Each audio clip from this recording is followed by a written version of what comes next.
ನಮ್ಮ ಮನೆತನಕ್ಕೆ ಬಹಳ ದೊಡ್ಡ ಕುಂದು ತಂದಿದ್ದಾರೆ. ನಾವು ಕೂಡ ಕೇಸ್ ಮಾಡಿದರೆ ಅವ್ರ ಮೇಲೆ ನಾವು ಉಲ್ಟಾ ಕೇಸ್ ಮಾಡ್ತೀವಿ.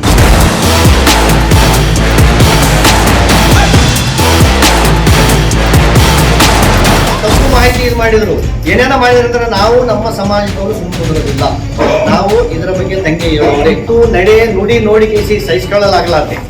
ಈ ರೀತಿ ಮಾಡ್ತಕ್ಕಂಥ ಯಾರೇ ಇರ್ಬೋದು, ರಾಜಕಾರಣಿ ಇರ್ಬೋದು ಅಥವಾ ಯಾರೇ ನಾವು ಹಿಂದಿಂದ ಯಾರು ಇರ್ಬೋದು, ಅವರನ್ನಂತ ನಾವು ಬಿಡಂಗಿಲ್ಲ.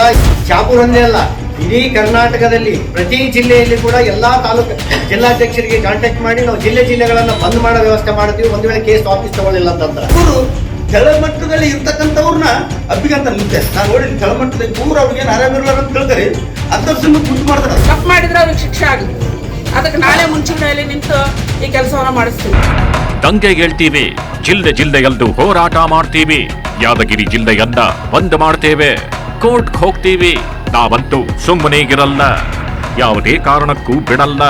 ರಾಜಕಾರಣಿಗಳಿದ್ರು ಅಷ್ಟೇ ಈ ಸಂಚಿನ ಹಿಂದೆ ಯಾರೇಗಿದ್ರೂ ಬಿಡಲ್ಲ ಅಂತ ಇವರೆಲ್ಲ ರೊಚ್ಚಿಗೆದ್ದಿರೋದು, ಆಕ್ರೋಶವನ್ನ ಹೊರ ಹಾಕ್ತಿರೋದು ಒಬ್ಬನಿಗಾಗಿ. ಜಿಗಿಜಿಗಿದು ಓಡೋ ಈ ಸ್ಟೈಲಿಶ್ ಸ್ವಯಂ ಘೋಷಿತ ದೇವಮಾನವನಿಗಾಗಿ, ಕಾಣದಂತೆ ಮಾಯವಾಗಿರೋ ಮುತ್ಯಾನಿಗಾಗಿ. ವಿಡಿಯೋ ಬಿಟ್ಟಿರೋ ಮುತ್ಯ ಅಡಗಿ ಕೂತಿರೋದು ಎಲ್ಲೇ.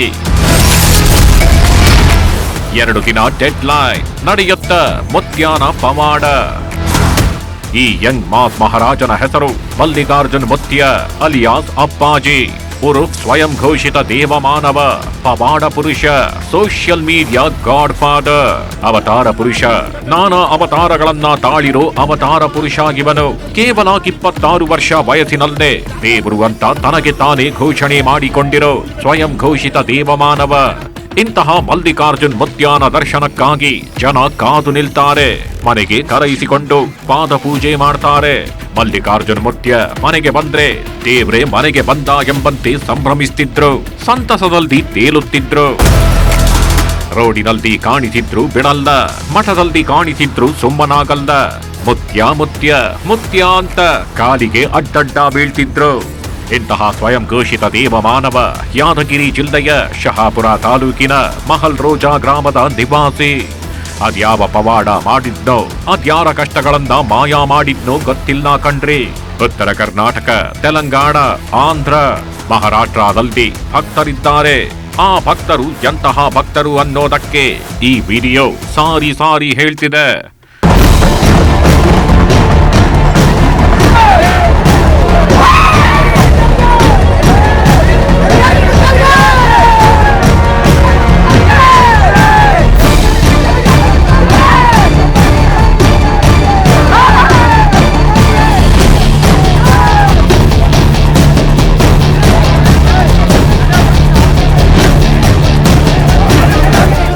ಪಪ್ಪ, ಈಗಿನ ಕಾಲದಲ್ಲೂ ಎಂತಹ ಭಕ್ತಿ, ಎಂತಹ ಆರಾಧನೆ.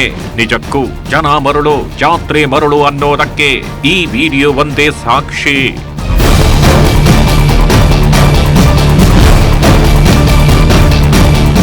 ತಲೆಯಲ್ಲಿ ಬೆಳ್ಳಿ ಕಿರೀಟ, ಕೈನಲ್ಲಿ ದಂಡ, ಸುತ್ತಲೂ ಭಕ್ತರು. ಸೆಂಟ್ರಲ್ಲಿ ಮಲ್ಲಿಕಾರ್ಜುನ್ ಮುತ್ಯ ನಡ್ಕೊಂಡು ಹೋಗ್ತಿದ್ರೆ ಭಕ್ತರು ಪಾದದಡಿಯೇ ಮಲಗ್ತಾರೆ. ಭಕ್ತರ ಮೇಲೆ ಈ ಯಂಗ್ ಅಂಡ್ ರಗಡ್ ಮುತ್ಯ ನಡ್ಕೊಂಡು ಹೋಗ್ತಾನೆ. ಈತನಾಗಿ ಪಾದ ಸ್ಪರ್ಶದಿಂದ ಜೀವನದಲ್ಲಿ ದೊಡ್ಡ ಪವಾಡವೇ ಆಗತ್ತೆ ಅನ್ನೋ ರೀತಿ ಭಕ್ತರು ವರ್ತನೆ ಮಾಡ್ತಾರೆ.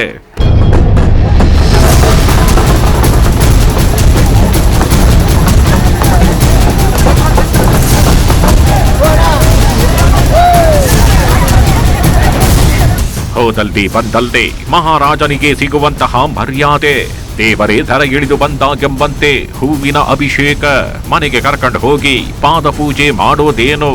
ದೊಡ್ಡವರಿಂದ ಹಿಡಿದು ಯುವಕರು, ಯುವತಿಯರು, ಮಕ್ಕಳು ಎಲ್ಲರೂ ಮುತ್ಯಾನನ್ನ ಮುತ್ತಿಕೊಳ್ತಾರೆ.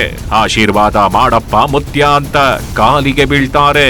ಇಂತಹ ಮುತ್ಯ ಈಗ ನಿಗೂಢ ಸ್ಥಳ ಸೇರಿದ್ದಾನೆ. ಅಜ್ಞಾತ ಸ್ಥಳದಲ್ಲಿದ್ದುಕೊಂಡು ತನ್ನ ವಿರುದ್ಧದ ಕೇಸನ್ನೇ ತಿರುಗಿಸೋಕೆ ಸೂತ್ರ ಹೆಣೀತಿದ್ದಾನೆ. ತಂತ್ರ ಪ್ರತಿತಂತ್ರ ಎಲ್ಲವನ್ನೂ ಹೂಡುತ್ತಿದ್ದಾನೆ. ಕೋರ್ಟ್ ಮೊರೆ ಹೋದ ಮುತ್ಯ ಅರ್ಜಿಯಲ್ಲಿ ಹೇಳಿದ್ದೇನು ಗೊತ್ತ? ಮುತ್ಯಾನಿಗೆ ನಿತ್ಯ ಆಶೀರ್ವಾದವೇ ಮುಳುವಾಗಿದ್ದ ಹೇಗೆ? 19 ವರ್ಷಕ್ಕೆ ಪೀಠಾಧಿಪತಿ, ಕೇವಲ 6 ವರ್ಷಗಳಲ್ಲಿ ದೇವರು. ಇಷ್ಟು ಚಿಕ್ಕ ವಯಸ್ಸಿನಲ್ಲಿ ದೇವರೆಂಬ ಭಕ್ತರ ದಂಡು. ಅಬ್ಬಬ್ಬಬ್ಬ, ಮಲ್ಲಿಕಾರ್ಜುನ ಮುತ್ಯಾನನ್ನ ನೋಡ್ತಿದ್ರೆ, ಮುತ್ಯಾನ ಸುತ್ತಲೂ ಇರೋ ಜನರನ್ನ ನೋಡ್ತಿದ್ರೆ ಸಿನಿಮಾ ನೋಡಿದಂತಾಗ್ತಿದೆ. ಇಷ್ಟು ಚಿಕ್ಕ ವಯಸ್ಸಿನಲ್ಲಿ ಇಷ್ಟೆಲ್ಲ ಭಕ್ತರನ್ನ ಸಂಪಾದನೆ ಮಾಡಿದ್ದು ಹೇಗೆ ಎನಿಸುತ್ತೆ? ಆದ್ರೀಗ ಮುತ್ಯಾನ ಒಂದು ವಿಡಿಯೋ ದೊಡ್ಡ ಮಟ್ಟದಲ್ಲಿ ಚರ್ಚೆ ನಡೆಯುತ್ತಿದೆ. ಬಾಲಕಿ ಜೊತೆಗಿನ ಆ ಒಂದು ವಿಡಿಯೋ ಮುತ್ಯಾನನ್ನ ಮಾಯವಾಗಿಸಿ ಬಿಟ್ಟಿದೆ. ಮಠ ಬಿಟ್ಟು ಓಡುವಂತೆ ಮಾಡಿದೆ. ಅಜ್ಞಾತ ಸ್ಥಳದಲ್ಲಿರುವಂತೆ ಮುತ್ಯಾನನ್ನ ಮುತ್ತಿಕೊಂಡು ಬಿಟ್ಟಿದೆ.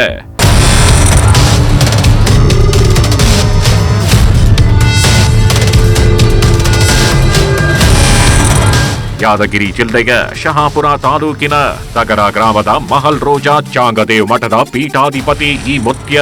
ಈತನಿಗೆ ದೊಡ್ಡ ಭಕ್ತ ವೃಂದವೇಗಿದೆ. ಮಲ್ಲಿಕಾರ್ಜುನ ಮುತ್ಯ ಅವರು ಶ್ರೀಮಠದಲ್ಲಿ ಇಲ್ಲ, ಆದರೂ ಕೂಡ ಶ್ರೀಮಠದಲ್ಲಿ ಈಗ ಯಾವೆಲ್ಲ ರೀತಿ ಶ್ರೀಮಠದಲ್ಲಿ ಇದೆ ಅಂತೇಳಿ ನಾವು ಇವತ್ತು ನಿಮ್ಮ ನ್ಯೂಸ್ 18 ಗ್ರೌಂಡ್ ರಿಪೋರ್ಟನ್ನು ಕೊಡುತ್ತೆ. ಶ್ರೀಮಠದಲ್ಲಿ ಇದ್ವಿ, ನೋಡಬಹುದು ನೀವು ಇಲ್ಲಿ ಏನು ಕಾಣಿಸ್ತಾ ಇದೆ ಈ ದೇವಸ್ಥಾನ. ಇಲ್ಲಿಯೇ ಮಲ್ಲಿಕಾರ್ಜುನ ಮುತ್ಯ ಅವರು ಕೂತ್ಕೊಂಡು ಭಕ್ತರಿಗೆ ಒಂದು ಆಶೀರ್ವಾದವನ್ನು ನೀಡ್ತಾ ಇದ್ರು, ಭಕ್ತರ ಸಂಕಷ್ಟವನ್ನು ಆಲಿಸ್ತಾ ಇದ್ರು. ಈ ಜಾಗದಲ್ಲಿಯೇ ನಿಂತುಕೊಂಡು ಸಾಕಷ್ಟು ಭಕ್ತರು ಹರಿದು ಬರ್ತಾ ಇದ್ರು. ಈ ಮಲ್ಲಿಕಾರ್ಜುನ ಮುತ್ಯಾನ ತಂದೆ ಹನುಮಂತರಾಯ. ಈತನಿಂದಲೇ ಈ ಮಲ್ಲಿಕಾರ್ಜುನ್ ಮುತ್ಯ ಆಗಿರೋದು. ಅಂದರೆ ಈ ಮೊದಲು ಮುತ್ಯಾನ ತಂದೆ ಭಕ್ತರ ಭವಿಷ್ಯ ಹೇಳ್ತಿದ್ದ, ಜನರ ನಂಬಿಕೆ ಗಳಿಸಿದ್ದ. ಆದರೆ ವಿಧಿ ವಿಪರ್ಯಾಸ ನೋಡಿ ಯಾವುದನ್ನ ಮುತ್ಯ ತಂದೆ ವೃತ್ತಿ ಮಾಡಿಕೊಂಡಿದ್ರು, ಅದೇ ವಿಷಯಕ್ಕೆ ಆತನ ತಂದೆ ಕೊಲೆಯಾಗಿ ಹೋಗಿದ್ದ. ಅಂದರೆ ಬಾನಾಮತಿ ಮಾಡಿಸಿದ್ದಾನೆ ಅಂತ ಹನುಮಂತನನ್ನ ಕೆಲವರು ಹೊಡೆದು ಕೊಲೆ ಮಾಡಿದ್ರು. ಇದಾದ ಬಳಿಕ ಹನುಮಂತ ಮುತ್ಯಾನ ಅಣ್ಣ ಪರಶುರಾಮ್ ಮುತ್ಯ ಸ್ಥಾನ ತುಂಬುತ್ತಾರೆ. ಈಗ ಮಹಲ್ ರೋಜಾದ ಚಾಂಗದೇವ್ ಮಠದ ಪೀಠಾಧಿಪತಿಯಾಗಿ ಈ ಮಲ್ಲಿಕಾರ್ಜುನ್ ಕೂತಿದ್ದ. ಸೋಷಿಯಲ್ ಮೀಡಿಯಾದಲ್ಲಿ ಒಂದು ವಿಡಿಯೋ ವೈರಲ್ ಆಗಿತ್ತು. ಬಾಲಕಿಯನ್ನ ಮುತ್ಯ ಕುತ್ತಿಗೆ ಹಿಡಿದು ಮೇಲಕ್ಕೆ ಎತ್ತೋದು, ನಂತರ ಬಾಲಕಿಯನ್ನ ಕೂರಿಸಿಕೊಂಡು ಮುದ್ದಾಡೋ ವಿಡಿಯೋ ಆಗಿತ್ತು. ಮಲ್ಲಿಕಾರ್ಜುನ ಮುತ್ಯ ನಿಜವಾಗಿಯೂ ತಂದೆಯ ಸ್ಥಾನದಲ್ಲಿ ಬಾಲಕಿಯನ್ನ ಮುದ್ದಾಡಿದ್ನೋ, ಬಾಲಕಿಯ ಜೊತೆ ಕಾಣಿಸಿಕೊಂಡೋ ಗೊತ್ತಿಲ್ಲ. ಬಟ್ ಈ ವಿಡಿಯೋ ನೋಡಿದ ಕೆಲವರು ಮುತ್ಯ ಅನುಚಿತವಾಗಿ ವರ್ತಿಸಿದ್ದಾರೆ, ಬಾಲಕಿಯ ಮನಸ್ಸಿನ ಮೇಲೆ ದುಷ್ಪರಿಣಾಮ ಬೀರ್ತಿದ್ದಾರೆ ಅಂತ ಆಕ್ರೋಶ ಹೊರಹಾಕಿದ್ರು. ಇಷ್ಟೇ ಅಲ್ಲ, ಮುತ್ಯಾನಿಗೆ ಮಕ್ಕಳ ಕಲ್ಯಾಣ ಆಯೋಗ ಶಾಕ್ ಕೊಟ್ಟಿತ್ತು.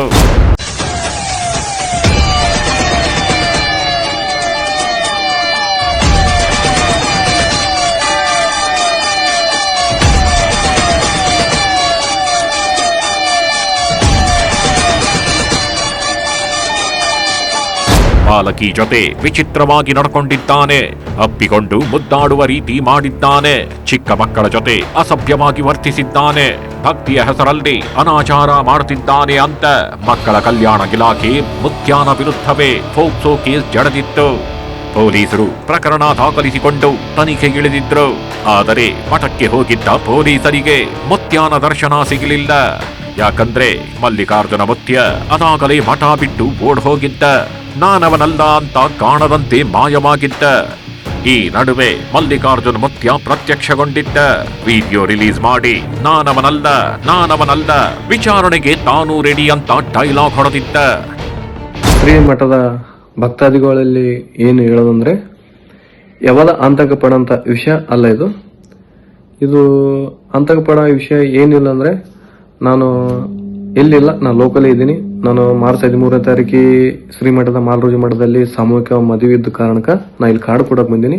ಮಠಕ್ಕ ಪೊಲೀಸ್ ಸಿಬ್ಬಂದಿ ಕರೆ ನೀಡ್ಯಾರ ಅಂತ ಕೇಳ್ಪಟ್ಟೆ. ನಾನು ಖಂಡಿತವಾಗಿ ನಾನು ಅವರು ಯಾವಾಗ ಕರೆ ನೀಡ್ತಾರ, ಯಾವಾಗ ನನಗ ಬಾರಂತ ಕೇಳಿಪಟ್ಕೊಂತಾರ, ಖಂಡಿತವಾಗಿ ನಾನು ಅವ್ರ ಹತ್ರ ಹೋಗಿ ನಿಲ್ಲಕ ನಾನು ಸಿದ್ಧನಾಗಿದ್ದೀನಿ. ಈ ವಿಷಯದಲ್ಲಿ ನೀವು ಯಾವುದೇ ವಿಷಯ ಆತಂಕ ಪಡೋಂತ ವಿಷಯ ಅಲ್ಲ. ಎಲ್ಲೂ ಹೋಗಿಲ್ಲ, ಅಜ್ಞಾತ ಸ್ಥಳಕ್ಕೆ ಓಡಿಲ್ಲ ಅಂತ ಮಲ್ಲಿಕಾರ್ಜುನ ಮುತ್ಯ ವಿಡಿಯೋ ರಿಲೀಸ್ ಮಾಡಿದ್ದ. ತನಿಖೆಗೆ ತಾನೂ ರೆಡಿ ಅಂತಲೂ ಹೇಳಿದ್ದ. ಆದ್ರೆ ಎಲ್ದಿದ್ದೀಯ ಸ್ವಾಮಿ ಅಂದ್ರೆ ಉತ್ತರವೇ ಇಲ್ಲ. ಎಲ್ದಿದ್ದೀಯ ಮುತ್ಯ ಅಂದ್ರೆ ಅಡ್ರೆಸ್ ಕೊಡ್ತಿಲ್ಲ. ಬದಲಿಗೆ ತನ್ನ ವಿರುದ್ಧ ಫೋಕ್ಸೋ ಕೇಸ್ ಫಿಕ್ಸ್ ಆಗ್ತಿದ್ದಂತೆ ನಿಗೂಢವಾಗಿ ಆಟ ಶುರು ಮಾಡಿದ್ದ. ಕಾನೂನು ಹೋರಾಟಕ್ಕೆ ಸಿದ್ಧತೆ ಮಾಡಿಕೊಂಡಿದ್ದ. ಆದರೆ ಈ ನಡುವೆ ರಾಜ್ಯ ಮಹಿಳಾ ಆಯೋಗವೂ ಕೂಡ ಮಲ್ಲಿಕಾರ್ಜುನ ಮುತ್ಯಾಗೆ ಶಾಕ್ ಕೊಟ್ಟಿತ್ತು. ಪೋಕ್ಸೋ ಕಾಯ್ದೆಯಡಿ ಪ್ರಕರಣ ದಾಖಲಿಸಿ ಕ್ರಮ ಕೈಗೊಳ್ಳುವಂತೆ ಪೊಲೀಸರ ಬಳಿ ಮನವಿ ಮಾಡಿಕೊಂಡಿತ್ತು. ಮಲ್ಲಿಕಾರ್ಜುನ ಮುತ್ಯಾನ ವಿರುದ್ಧ ಪೋಕ್ಸೋ ಕೇಸ್ ದಾಖಲಾಗ್ತಿದ್ದಂತೆ ಭಕ್ತರು ಆತಂಕಗೊಂಡಿದ್ರು. ಮುತ್ಯ ಸಮುದಾಯದವರು ರೊಚ್ಚಿಗೆದ್ದಿದ್ರು. ಎಲ್ಲರೂ ಮಠದತ್ತ ಆಗಮಿಸಿದ್ರು. ಯಾದಗಿರಿಯ ಮಹಲ್ ರೋಜಾ ಗ್ರಾಮದಲ್ಲಿರುವ ಯಮನೂರೇಶ್ವರಿ ಮಠದಲ್ಲಿ ಸಭೆ ನಡೆಸಿದ್ರು. ಸಭೆಯಲ್ಲಿ ಬಿಜೆಪಿ ಮುಖಂಡೆ ಲಲಿತಾ ಅನುಪುರ್, ಸಾಲಿಮನಿ ಮಹಾದೇವಪ್ಪ, ವೇದವ್ಯಾಸ ಪೀಠದ ಸ್ವಾಮೀಜಿ ಬ್ರಹ್ಮಶ್ರೀ ಸೇರಿ ಹಲವರು ಭಾಗಿಯಾಗಿದ್ರು. ಎಲ್ಲರೂ ಕೂಡ ಮುತ್ಯಾನ ವಿರುದ್ಧ ಕೇಸ್ ರದ್ದು ಮಾಡಬೇಕು ಅಂತ ಆಗ್ರಹಿಸಿದ್ರು. ಏನು ಅವರು ತೋರಿಸ್ತಾ ಇರ್ತಕ್ಕಂಥ ಅದರ ವಿರುದ್ಧವಾಗಿ ನಾವು, ಯಾಕಂದ್ರೆ ತಂದೆ ತಾಯಿ ಹೇಳಿಕೆ ಕೊಟ್ಟ ನಂತರವಾಗಿ ಕೂಡ ಒಂದು ಮಕ್ಕಳ ಆಯೋಗದ ಕಡೆಯಿಂದ ಕೇಸ್ ದಾಖಲಾಗಿರ್ತಕ್ಕಂಥದ್ದು ತಪ್ಪು. ಯಾಕಂದ್ರೆ ಮೂಲತಃವಾಗಿ ಕಾನೂನು ಪ್ರಕಾರವಾಗಿ ನಾವು ಮಾತಾಡಬೇಕಾದ್ರೆ ಒಂದು ಮಗುವಿಗೆ ಏನಾದರೂ ಆಗಿತ್ತಪ್ಪ ಅಂದ್ರೆ ಕೌನ್ಸಿಲಿಂಗ್ ಮುಖಾಂತರವಾಗಿ ಆ ಮಗುನ ಸ್ಟೇಟ್ಮೆಂಟ್ ಭಾಳ ಇಂಪಾರ್ಟೆಂಟ್ ಆಗಿರ್ತದೆ. ಜೊತೆಗೆ ತಂದೆ ತಾಯಿ ಸ್ಟೇಟ್ಮೆಂಟ್ ಭಾಳ ಇಂಪಾರ್ಟೆಂಟ್ ಆಗಿರ್ತದೆ. ಇಲ್ಲಿ ಮಗುಂದು ಸ್ಟೇಟ್ಮೆಂಟ್ ಇಲ್ಲ, ತಂದೆ ತಾಯಿದು ಸ್ಟೇಟ್ಮೆಂಟ್ ಇಲ್ಲ. ಹಾಗಾಗಿ ಇದನ್ನ ಭಾಳ ತಿರುಚಿಬಿಟ್ಟು ಇದನ್ನ ವ್ಯವಸ್ಥಿತವಾಗಿ ಏನು ಮಾಡಿರ್ತಕ್ಕಂಥ ಕೇಸನ್ನು ಅದರ ವಿರುದ್ಧವಾಗಿ ಇದನ್ನ ಶೀಘ್ರದಲ್ಲೇ ಅದನ್ನ ತಡಿಬೇಕು. ಮಲ್ಲಿಕಾರ್ಜುನ ಮುತ್ಯ ಮೇಲೆ ಪೋಕ್ಸೋ ಕೇಸ್ ಪ್ರಕರಣ ಸಂಬಂಧ ಬಾಲಕಿಯ ಪೋಷಕರ ವಿಚಾರಣೆಗೆ ತನಿಖಾಧಿಕಾರಿ ಆಗಮಿಸಿದ್ರು. ಬಾಲಕಿಯ ಪೋಷಕರು, ಬಾಲಕಿಯ ಕುಟುಂಬಸ್ಥರು ಮುತ್ಯಾನ ಪರ ಹೇಳಿಕೆ ಕೊಟ್ಟಿದ್ರು. ಈ ನಡುವೆ ಮುತ್ಯಾನ ಪ್ರಕರಣ ರದ್ದು ಮಾಡಬೇಕು, ಈ ಪ್ರಕರಣವನ್ನ ಮಕ್ಕಳ ಆಯೋಗ ಕೈಬಿಡಬೇಕು, ಇಲ್ಲವಾದಲ್ಲಿ ಯಾದಗಿರಿ ಜಿಲ್ಲೆಯನ್ನ ಬಂದ್ ಮಾಡ್ತೀವಿ, ದಂಗೆ ಹೇಳ್ತೀವಿ, ಇಡೀ ಯಾದಗಿರಿ ಮಾತ್ರವಲ್ಲ ರಾಜ್ಯದ ಮೂಲೆ ಮೂಲೆಯಲ್ಲೂ ಬಂದ್ ಮಾಡಿರ್ತೀವಿ ಅಂತ ಎಚ್ಚರಿಕೆ ಕೊಟ್ಟಿದ್ರು. ಆಮೇಲೆ ಆತನ ಹೇಳಿಕೆ ಸಹಿಸಲಾರದೆ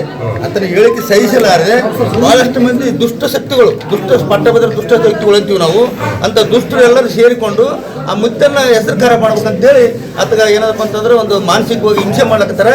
ಇದೇ ವ್ಯವಸ್ಥಿತವಾಗಿ ಈಗ ಅಕ್ಕರು ಲಲಿತಾ ಅಕ್ಕರು ಹೇಳಿದಂಗೆ ನಾವು 2 ದಿನದಾಗೆ ಈ ಕೇಸನ್ನ ಮಕ್ಕಳ ಆಯೋಗ ಕೈ ಬಿಡಲಿಲ್ಲ ಅಂದ್ರೆ ನಾವು ಉಗ್ರವಾದ ಹೋರಾಟ ಮಾಡೋದು ನಾವೆಲ್ಲ ತೀರ್ಮಾನ ಮಾಡ್ಕೊಂಡಿವಿ. ಉಗ್ರವಾದ ಹೋರಾಟ ಉತ್ತರ ಕರ್ನಾಟಕ, ಮಹಾರಾಷ್ಟ್ರ, ಆಂಧ್ರ, ತೆಲಂಗಾಣ ಹೀಗೆ ಎಲ್ಲಾ ಕಡೆ ಹವಾ ಕ್ರಿಯೇಟ್ ಮಾಡಿರೋ ಈ ಮುತ್ಯಾನಿಗಾಗಿ ಭಕ್ತರು ಇಷ್ಟು ಮಾಡಿಲ್ಲ ಅಂದ್ರೆ ಹೆಂಗೆ? ಇಷ್ಟೇ ಅಲ್ಲ, ಅಜ್ಞಾತ ಸ್ಥಳದಲ್ಲಿ ಗಿದ್ದುಕೊಂಡು ಮುತ್ಯ ಕೋರ್ಟ್ ಮೆಟ್ಟಿಲೇರಿದ್ದಾನೆ. ಪ್ರಕರಣ ವಜಾ ಮಾಡೋಕೆ ಅರ್ಜಿ ಹಾಕಿದ್ದಾನೆ. ಆದ್ರೆ ಕೋರ್ಟ್ ಅರ್ಜಿ ವಿಚಾರಣೆಗೆ ಸೋಮವಾರ ಮುಹೂರ್ತ ಫಿಕ್ಸ್ ಮಾಡಿದೆ. ಹೀಗಾಗಿ ಕೋರ್ಟ್ನಲ್ಲಿ ಏನಾಗಲಿದೆ ಅನ್ನೋದು ಭಕ್ತರನ್ನ ಕಂಗಾಲಾಗಿಸಿದೆ. ಸೋಮವಾರದ ತನಕ ಮುತ್ಯಾನಿಗೆ ಅಜ್ಞಾತವಾಸ ಫಿಕ್ಸ್ ಆಗೋಗಿದೆ.